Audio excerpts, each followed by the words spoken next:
জানেন কেন ভালো মানুষরাই সব সময় দুঃখে থাকেন, কষ্ট পান, আর খারাপ লোকেরা সব সময় আনন্দে থাকেন, সুখে থাকেন? কলিযুগে কি সৎ মানুষেরা একটু সুখ পাবে না? ভগবানে বিশ্বাসী মানুষগুলোরই কেন সবচেয়ে বেশি ক্ষতি হয়? গীতায় ভগবান শ্রীকৃষ্ণ নিজের মুখে এগুলোর উত্তর দিয়েছেন। মহাভারতের অর্জুনের কথা সকলেই জানেন। তিনি যখনই বিপদে পড়েছেন তখনই ছুটে গেছেন শ্রীকৃষ্ণের কাছে, আর অর্জুনকে সমস্ত বিপদ থেকে উদ্ধার করেছেন স্বয়ং শ্রীকৃষ্ণ।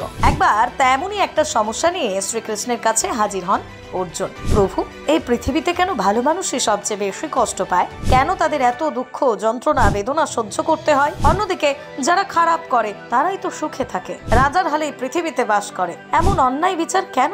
নিরীহ মানুষগুলোর জীবনেও তো সুখের প্রয়োজন। আর এই প্রশ্নের যথার্থ উত্তর দিয়েছিলেন ভগবান কৃষ্ণ, যা ধর্মগ্রন্থের পাতায় আজও বড় বড় অক্ষরে ছাপা আছে। শ্রীকৃষ্ণের বাণী আজও মানুষের জীবনে চলার পথে ভীষণ কার্যকর।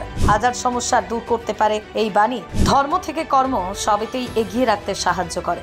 যারা যারা শ্রীকৃষ্ণের বাণী উপলব্ধি করেছেন তারাই জানে এর মাহাত্ম্য। মানুষের জীবনে কেন এত কষ্ট, পীড়া, সবকিছুর উত্তর তাঁর কাছে। তিনি অর্জুনের করা এই প্রশ্নের পুঙ্খানুপুঙ্খ বিবরণ দেন। শ্রীকৃষ্ণ বলেন, যারা মনে করেন তাদের জীবনে সর্বদা দুঃখ সুখের কোনো স্থান নেই, এই ধারণা একেবারে ভুল। কারণ যারা সদাচারী এবং ভালো মনের মানুষ হয়ে থাকেন তারা সর্বদা ভগবানের প্রতি বিশ্বাসী হয়ে থাকেন। এমনকি তারা সবসময় মনে করেন তাদের পাপ যেন তাড়াতাড়ি খর্ব হয়ে যায়। পাপের দায়ে দীর্ঘদিন মাথার উপর বয়ে নিয়ে বেড়াতে চান না। এর ফলে পাপ থেকে লাঘব পাওয়ার জন্য এই জীবনে সমস্ত রকমের দুঃখ ভোগ করে নিতে হয়। শুধু তাই নয়, এই বিষয়ে ভগবান আরো জানান, কোনো জিনিসই চিরস্থায়ী নয়, তেমনি দুঃখও ক্ষণস্থায়ী। সৎ ব্যক্তিরা একবার এই দুঃখ কষ্ট সহ্য করে নিতে পারলে তাদের চেয়ে সুখী আর কেউ হয় না। এখন এটা নির্ভর করছে আপনি কোন পথ বেছে নেবেন। খারাপ পথ বাছলে অবশ্যই এর ফল ভোগ করতে হবে, কারণ খারাপের ফল সর্বদাই খারাপ হয়। আর ন্যায়ের পথে হাঁটলে সেই পথ সংকীর্ণ হলেও সর্বদা ভালো ফল দেয়। তাই ভালো মানুষের জীবনে এত কষ্ট, আর এই প্রশ্নের উত্তর শুনেই অর্জুন উপলব্ধি করেন যে এই জীবনে সৎ মানুষ কেন এত দুঃখী। এমনকি গীতায় শ্রীকৃষ্ণের বাণী হিসেবে বলা আছে যে যেটা যোগ্য সে সেটাই পায়, কর্মের উপর নির্ভর করছে তার ফল।